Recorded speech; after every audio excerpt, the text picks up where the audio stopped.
So yes, this actually happened. We will try to get to the bottom of how and why in today's episode.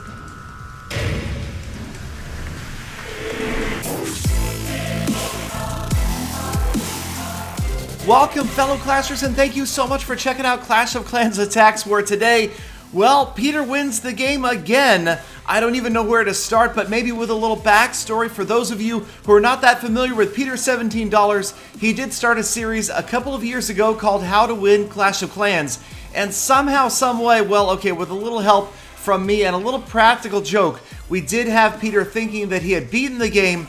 Somehow he had found my base in Clash of Clans a couple of years ago and was given special magical powers. He was deploying 300 of every troop, 300 healers, 300 Pekka, 300 Golems, and somehow found my base that was magically renamed Galadon. And through some miracle of skill in Clash of Clans, he managed to 3-star it using all of these troops, and miraculously was named the winner of Clash of Clans. His name was even changed to Peter17 You Won. He found himself number one in his own little global leaderboard there, and that was enough for Peter to declare himself the winner of Clash of Clans. He rested on those laurels for a while, but then fast forward to April 1st of this past year. Yes, a little practical joke on Peter once again found Peter suddenly able to destroy gem boxes. Now, he's always had a somewhat unhealthy obsession with the gem box. It seems like his village, his whole Clash of Clans life has focused around these shiny green boxes. So when he was able to raid them, go out and destroy them for himself, but better yet, take them home, he found himself with a base with 6 movable gem boxes, created the ultimate gem box protection layout, and of course, declared himself the winner once again for the second time of Clash of Clans. Now at this point, Peter is pretty convinced that he has won the game. He feels like the gem box, that was his ultimate achievement, but then next thing he knows, he has lost connection. And this next moment absolutely affirms beyond any shadow of a doubt to Peter that he has won the game when he receives the ban message from Supercell. Congratulations, Peter17, you've won the game. That was it. Peter's out with another episode declaring himself the 2-time winner of Clash of Clans. After that point, it appears that Peter lost a little bit of interest in Clash of Clans until, lo and behold, along comes another Supercell game, and Peter is going to put his own twist on this one with his own new logo and, yes, another unhealthy obsession with what he calls the Clash Royale version of the gem box, the magical chest.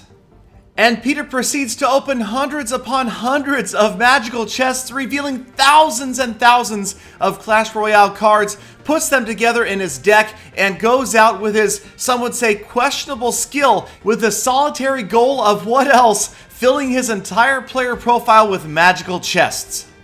Now, the confrontation that would take place next could very well end up being the pinnacle of Peter17's young Clash Royale career, as he faced off with a player from the #1 clan in Clash Royale.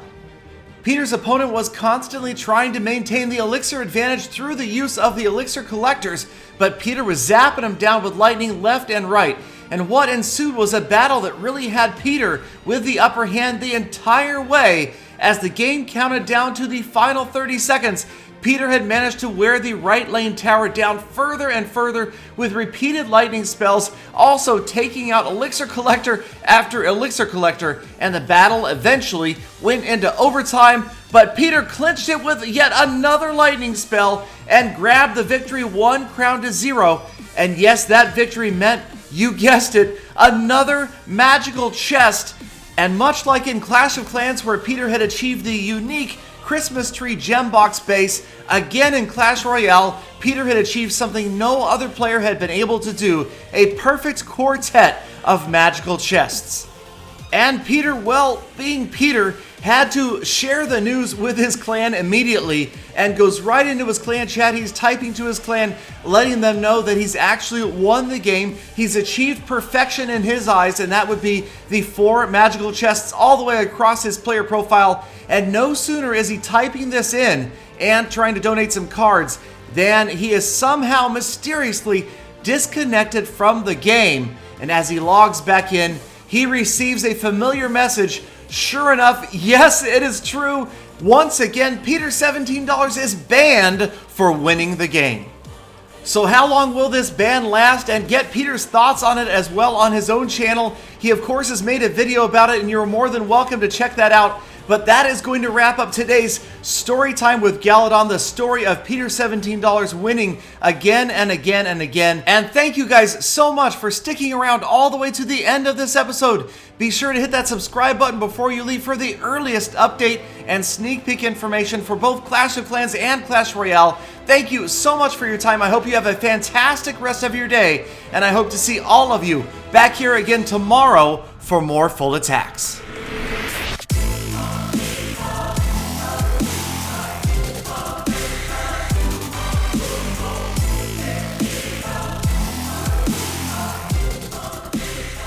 Galadon, I'll be back.